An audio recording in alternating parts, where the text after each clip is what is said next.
In 2023, I made a video in which I tried to encapsulate all of the different scouting methods that I use into one detailed, consolidated piece of media. Since then, many things have changed. I've moved house, my hair is now longer, and we haven't had an FM game in 602 days at the time of recording. But most importantly, I've been using a whole host of new ways to scout, and I figured today is as good a day as any to share that with you. Me again, that guy that makes YouTube videos. No, really, I do. And before we go any further, I wanted to explain what this video is and what it might be able to do for you. If you're new to FM or to scouting within FM, then definitely do go check out the previous video because all of that stuff does still apply. What we're doing here is building more stuff on top of that that could hopefully be even more useful. The biggest exception being some changes to the way that I handle team report scouting, which is still my favorite method of doing any kind of scouting once you get to global scouting range. But we will get back to that in a bit. I also have for you a whole host of new methods that I've been using since I made the last video, as well as dipping my toe into the murky and dangerous waters of what to actually look for in a player and how to sleuth out if they even have it. But first, teeny little bit of setup. Just a couple of little things you're going to want to have ticked to make sure that your inbox doesn't get flooded with reports. Go to Scouting Center, click the little cog, make sure that the magnifying glass is being selected for all of them. That will send everything to the Scouting Center, not your inbox. Then go up to Advanced, tick the turn off when scout reports started functionality. No one needs to know when you've started doing your job, Derek. As for the databases, if you are using the same database setup as me, which given the number of views on that video, there's a very strong chance that you are, then no problem. It should all work exactly the same. If you are not, then it should still work pretty well, but I just can't guarantee that the results will be exactly the same. I'll link to that setup in the description in case you're curious, along with everything else I mentioned today. Right, that is the admin out of the way. Let's get into the new methods. And I want to start with two relatively simple ones that you can get going literally immediately. I talked a lot in the last video about scouting at the elite level, but what if I'm not looking for a Lamborghini Aventador? Because one, I can't afford the insurance, and two, I'd look like an absolute bagpipe doing the big shop in it. But I'm getting slightly off topic here. The point is, sometimes all you need is a 15-year-old Ford Focus. Solid, reliable, pace and acceleration aren't exactly great, but the fuel economy is okay, and it's grey or silver. In fact, the entire reason this video came about is a question I had on the last video about how we found players when we were in the third tier of Belgian football at SecondYellowCard, where a lot of this stuff that I talked about before isn't really applicable. So these are the two very simple things you can do at that level that will absolutely save your bacon, or it's shorted for us, Director of Football Scouting. So it turns out your Director of Football can actually serve a purpose if you can focus his attention correctly. It's like normally you've got him as a child piano prodigy, but you've got him mowing the lawn. And the way we can take control of his focus is quite simply to go into transfers, then to suggest transfer targets. It's like pulling a lever on a slot machine where you either get a right back on loan from Aberdeen or a Spice Girls keyring. But inside here, you can ask him to suggest targets based on what you're looking for. Say we need a right back, but we're not too fussy about the role at this stage as we don't want to confuse the poor bloke with woke terms like wing back. I find the two most powerful options here are either loans or free agents entirely. And this is pretty much how we built almost our entire squad during the early seasons in Belgium. The biggest issue with the loans is that you'll likely know the square root of bugger all about the player and will essentially be hunting for the club he's played for, vibes, and the handiwork of his hairdresser. So if you are going to get loans in using this method, make sure you do it early in the window, make sure you have a recall clause, and make sure you say make sure a third time in this sentence for satisfaction purposes. The reason for this is if you have got a termination clause in the loan, you actually can't trigger that until 28 days after the player has joined you, and it has to be in a window. It's almost the opposite of returning a suit jacket you bought for a wedding. On the free transfers front, it's much more simplistic. He's essentially an underwhelming cruise ship magician pulling unemployed fullbacks out of his sleeve. You can then offer them a trial and a ticket off of the Titanic. The one downside and annoying part here is that you can't select multiple players on this screen for whatever reason. Not enough lifeboats, perhaps. Okay, I've run this analogy aground now. The point is, those two things alone should be enough to get you some incredible players. The only downside is that often if you go back in the same window and ask him for the same requirements, he will just bring you the exact same players and then look up at you expectantly, waiting for a pat on the head and for you to say, good job, buddy. Thankfully, there is another way, and a very special list that appears once a year, like your birthday. Every year on the 30th of June, well, for most leagues, anyway, a whole host of players are released from their contracts because they've expired, and you can be the beneficiary of that, just waiting around with a big net that says free trials. But you still got to find them, and luckily the game does a brilliant job of just putting them all on one giant screen for you, so you can just sort through them to your heart's content. So if you just go to a league, in this case the Premier League, for example, then go into transfers, and then transfers, and then released, you'll get a whole host of players that have just been released from their contracts. Obviously, ignore the guys that are retiring, but for the rest of them, you can just offer them a batch of trials, up to 30 at one time. Now, a lot of them will look at you funny and ask what country your club even plays for, but you only need one guy to say yes and potentially even sign for you later, and the trial army begins. It is annoying that you can only offer 30 at once, but once those guys have either said yes or who the hell are you, then you can offer another 30. And this is by no means only doable with the Premier League. You could really do this for any of the major leagues. I was incredibly skeptical about this actually working at first, considering we were again in the Belgian third tier, but we got several players released by Premier League clubs that were really, really good prospects to join us for free. It was brilliant. And that combined with the director of football stuff was pretty much how we packed out that entire Serang team in the first couple of seasons. Now, as you go up the leagues, this will obviously become less and less useful over time, but at the moment we were at with Serang, it was exactly what we needed. That 23-year-old released from Brentford who's never played a senior game in his career could be the perfect grey 2009 Ford Focus that you're looking for. So that is the simple stuff out of the way, but I know that a lot of you watching will want to go a lot deeper than that. So naturally, we now make our arduous voyage over to the player search screen. Okay, it's not quite as dramatic as that, but tutorial videos tend to be quite dry, and I can't go 10 seconds without making an analogy. Never mind actually. The next three things I want to talk about can all be done from this screen using filters which I have graciously provided for you in the description, like the good egg that I am. The first of which we so lovingly call Natty Caps Scouting. I know it's very creative, please hold your applause till the end of the video. Essentially what we're looking for here are players that have burst onto the international scene somewhat earlier than expected in nations that historically produce good quality footballers. Simple so far. A quick note that the scope of this will heavily rely on your scouting range. If you have worldwide, then fantastic, pop off sis. But if it is more restricted than that, please be careful where you're scouting because you don't want to run up huge bills sending your non-league scout to Myanmar. So the filter works as follows. Players between the ages of 15 and 18 must have at least one international cap. But now the secret sauce. Days since Scout Report created is not between 0 and 999. Essentially, this will just hide any player that you've scouted before. It has another more important function, but we'll get back to that later because that is a dreamboat to do with the team reports. This should now give you a nice big list of players between about 150 and 200, depending on your save. Now, of course, a lot of these players will be in here because they're playing for very small nations that do not produce a lot of high quality or quantity of footballers. So those guys you generally want to ignore. However, if you spot a 19-year-old Croatian left back, he's probably in there for a reason, or they've just got such a drought at left back, anyone who can kick a ball without falling over is getting a shot. But basically, just right-click and get a manual scout report of pretty much any player who looks interesting to you. Now, if you've got loads of scouts, you could just do the entire list for funsies. But the other type of player to look out for in here, and sometimes these are the really fun ones, is a player who's from a somewhat less fancied nation that doesn't always produce the highest of quality players, but has interest from clubs either in Europe or someone in your save that you kind of go, oh, okay, that's interesting. For example, earlier on the stream save, we actually found a guy who was playing for an obscure side in Ethiopia, but he was wanted by Bayer Leverkusen and Roma. So naturally we signed him, 5-star PA, and he's turning into an absolute monster, which you just love to see. Quick shameless plug, I stream Tuesdays, Thursdays and Sundays, but you probably already know that, so come watch me sign another mercenary fullback in the attempt to change him. I find this method actually works best if you do it every other year, as it gives the squads a chance to replenish. You can also do it with the under 21 caps, but bear in mind that will also include a lot more players and it will dilute the quality that you're seeing, but still can be worth a go. Editing room Matt here with a quick note on the under 21 thing. The way you want to go about doing that really, because if you do add that in, you'll have to do it like this, will actually give you 2,700 players. It's quite a lot, but what you want to do there is solely focus on interest from other sides. So if you have this view with this column with the INF stuff, just scroll and eventually sort it by that, and you should come across a load of players with wanted symbols on, basically, once you get past all the injuries and that.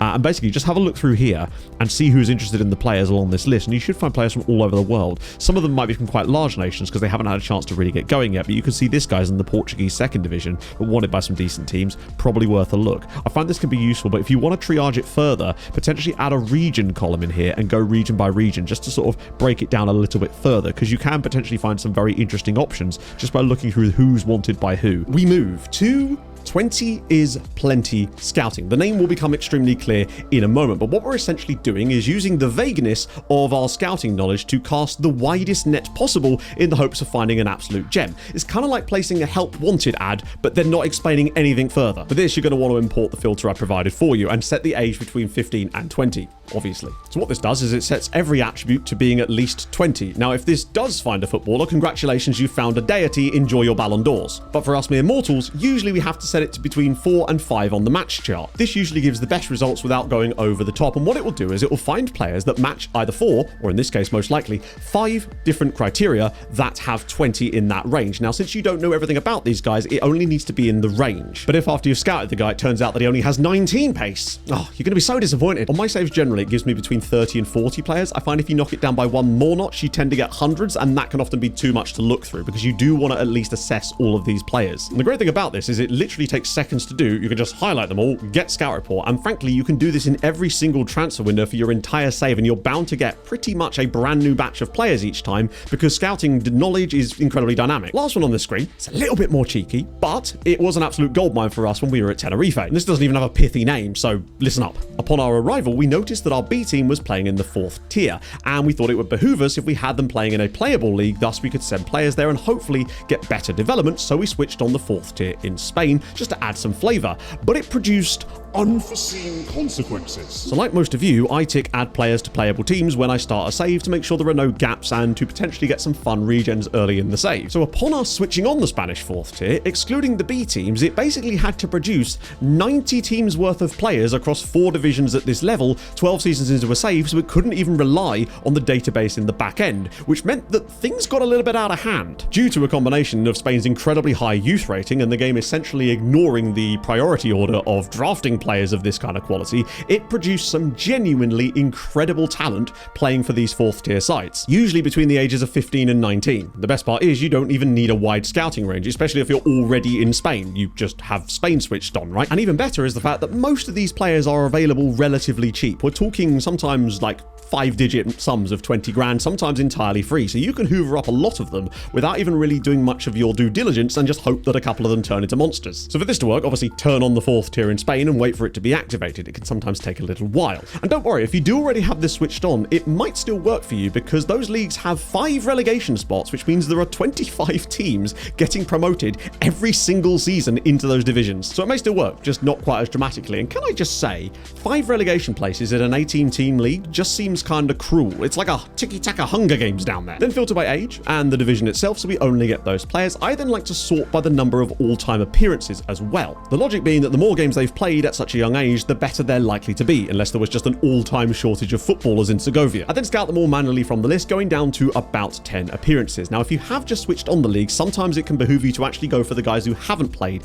as well, as they could be fresh spawning players that you want to get your hands on before Barcelona do. And when the reports start coming through, honestly, I would ignore anybody that isn't 5-star PA. There are so many of them that you just don't need to slum it down there with the 4.5-star gang. In theory, this can work in other nations too mid-save, but it does need a few things to be in place first, like for example, a nation that has a high enough youth rating and enough divisions that can be turned on at a level that could cause the sort of mass spawning of players in theory. We actually tried it in France over the weekend. There aren't as many players there, but there are still some quality players to be found. It also seems to work for Portugal, and if you do turn on Serie D in Italy, it's an absolute minefield because it generated 3,000 players, most of which were dreadful. So you will really have to go through it like you're panning for gold to find any, but we did at least find a couple. But definitely do give it a try. Matt here from the editing room. Yet again, this is the problem when you find new stuff. You keep thinking of ways to improve things. So on the Serie D front and the whole, 3,000 players, we did actually find a way to triage this slightly, and it's worked out quite nicely, so I did just want to quickly put this in there in case you might find this helpful. So basically what we did is, obviously this filters those players, and then we essentially added almost all of them to a giant shortlist, and you'll see why in a second. Now, not every one of these guys is on a shortlist. Some of them would have been removed for various reasons, or I actually don't know why. Maybe we just removed them. Obviously, you don't have that shortlist stay up to date. That would be crazy. But then what we did is we waited about 6 months into the season, and then we went to a very special screen. And that is, if you actually go to one of the leagues themselves at this level, shout out to Bra being top of the league, they are the tits, then head over to season preview. What we're interested in is this list here of key players. Now, basically, if a player is on your shortlist, and they're listed here, they all show up in yellow. So this is a great way of just scrolling through these lists and seeing if there are any players that show up on the key players list and also appeared on that shortlist, meaning that they are between the ages of 16, or I guess 15, and 18. And if they're a key player in this division at that kind of age, they're probably worth a closer look. So there you go, there's an example here. Now, there was actually more examples when we looked at this last stream. It's just that we went through and basically signed a load of them for absolute peanuts. And I'm just going to show you a couple of screenshots as I talk over this right now of the guys that we signed, how much they cost us, and the sort of level of quality that you can randomly pick up. And I think think that's probably the best way of triaging the Serie D dudes. Now, we may have some more information at a later date as to how the game and why the game is generating these players in the way that it is, but for now, just benefit from it occasionally, you know, just dip in and get your next Italian wonder kid from Serie D. Right, that's all the new stuff we've been using over the past 18 months or so, but there is a big update for me to my favorite type of scouting, and that is team report scouting. I'm not going to go over the method here in detail because, of course, that is in the previous video as well as its own video, but the TLDR is essentially national teams, youth squads of national teams, get team reports on the clubs within those national teams because they're producing players, go from there, profit, success, happiness, and lovely. It's very efficient, but it does take some time to set up. But the main workflow of this is that when a report comes through into your inbox, you obviously get a right click on it, send it to the back of the list again, so you see it again in 2 years' time, go into the squad, have a little look, and scout some players from there. But now there is a much more efficient way to do this. The biggest time sink with this was having to look at each individual report lest you miss out on the next Pele generating at FK Partizan. And it's that wonderful addition to the filters that I showed you earlier, days since scout report created. Essentially, when you get a team report on a club, you get a vague outline of your scout's opinion of the PA and CA of some of the players in there as well. Usually you can't see most of the attributes, it's just a general overview of the player. However, the game doesn't consider you to have actually scouted that player, which is very useful, and you'll see why in a minute. Therefore, by using this setting of not between 0 and 999, it will literally filter out any player that you have ever scouted or have current scouting knowledge of. So I guess it's the last 365 days. That's usually how long proper reports last. Then we add in the 0.5 star potential bit to only show players that we have enough scouting knowledge of to actually show up, i.e. team reports. Those two things combined will essentially mean that on this screen now, it will only show team reports that you have got in the last 30 days, because that's how long a team report lasts before it just disappears into the ether. And they're now all consolidated onto one singular screen, and you can do all sorts of stuff on this screen now, because all you have to do is check in on this screen once every 2 to 3 weeks, and you'll just get a big list of any players that might be interesting to you without having to look at each individual report. It comes through, right click, send a report round to the back of it. That's all you do and move on with your day. So you can then just manually scout them from this screen. The other cool thing that it does is it allows you to toggle around with things like loan and transfer interest, which you simply couldn't do on the other screen. And it's just a nice way of knowing immediately if any of those guys would actually sign for you. And lastly, and I think possibly even the really coolest thing about this, is that because this list only shows players that you haven't scouted, even though they are in there and have sort of been scouted, the moment you then start triggering scout reports on these players, once the scout actually starts doing the scouting, they are dynamically removed from this list. Once that scout symbol appears on them, they haven't actually started yet, but they should soon, and they'll just dynamically disappear, and the list will always be up to date. It's brilliant. I tend to cap this list at 23 just to scoop up any crazy first team players, and at the end of the day, if you're in the under 19s and you're like 25, you're not really a prospect, you're a PE teacher. For me, it massively speeds up the workflow because it saves my scouts scouting players who aren't going to be very good, and it also means I'm not wasting my time trying to go after players who wouldn't sign for me if I had blackmail material on their granddad. I realize at this point in scouting, everything does kind of become entirely subjective. So a little disclaimer, this is my opinion. You do not have to do it. This is just some of the rules that I use personally to assess whether a player is perhaps going to be worth signing for me, regardless of position. And I think that's quite important because this is just general stuff. The first thing to watch for are static attributes. Now, they aren't entirely static. Perhaps a better term for them would be glacial. But we move. Unlike them, most young players over the course of their career will see attribute changes for the better, both dramatic and minute, but there are some attributes that simply are unlikely to change, no matter how many times you show them Mbappe Best Bits HD 2025, insane natural fitness, fire emoji, fire emoji. It just won't make any difference. A classic example of this is tackling. Even a player with a wealth of PA and the exact right training is unlikely to see an increase of more than 1 over the course of their career. Now, obviously there are outliers, but this is not a time for outliers. Meaning that if you're looking at centre-backs and you find a guy who looks perfect but he only has 6 tackling, you're unlikely going to be able to turn him into Sergio Ramos. Find natural fitness can also be stubborn like this. I guess that's why it's natural. Just bearing this stuff in mind can be really helpful as a jumping off point. However, trying to read the tea leaves to estimate a player's hidden attributes can sometimes be even more important, especially as some of these things can affect their development massively. Luckily, there are plenty of ways that we can read between the lines to at least get an idea of what we're looking at in a player. The most obvious of them all is injury proneness, because it will literally appear on the cons panel on a player's profile. And generally speaking, I will sign a guy if he has, like, at worst, orange injury proneness, because if they're that good, I don't even care. Red to dark red, however, I'm probably out at that point, lest I spend the next 15 years going to see him in hospital. To clear up one misconception about injury proneness, though, it doesn't mean the player's had lots of injuries in his career thus far. It's just your scout's assessment of how likely he is and how susceptible he could be to injuries. Now, how he'd know that, I don't know, unless you've got Dr. House the Scout out there assessing every player for you. He'll find the underlying ACL scale issue, but it's definitely not lupus. Another important hidden attribute that's actually quite easy to see is consistency, and I bring this up because I feel like a lot of FM players judge this too quickly, especially in younger players. Generally speaking, a player's consistency will improve with time, so if you find an absolutely godlike 17-year-old player with orange consistency, I wouldn't worry about it too much. The man isn't even old enough to drink yet, he's gonna be a little unpolished and erratic. If a player is still suffering with red consistency at 23, then perhaps the alarm bell should be going off, and if they're a 35-year-old content creator, God help us all. Next we move to competitive streak, which is the game's very polite way of saying dirtiness, like if it's high, he plays with a knife in his sock, and is likely to be responsible for a red card or two each season that would make Pepe blush. But don't confuse this with aggression, as that can actually be incredibly useful when harnessed properly. I tend to avoid players that have deep, dark red competitive streak, but honestly, it's sometimes fun to have one or two of them around the squad because every team needs a bad boy. The last of the hidden cons before we get to the big one is important matches. Now, actually, if you're scouting young players, this is irrelevant to you in a way because you can't even see it on a player until they're 22 years old, which is something I only found out like 3 months ago. It is really weird though. Do you think they just wake up on their 22nd birthday and go, do you know what, I've had a nightmare?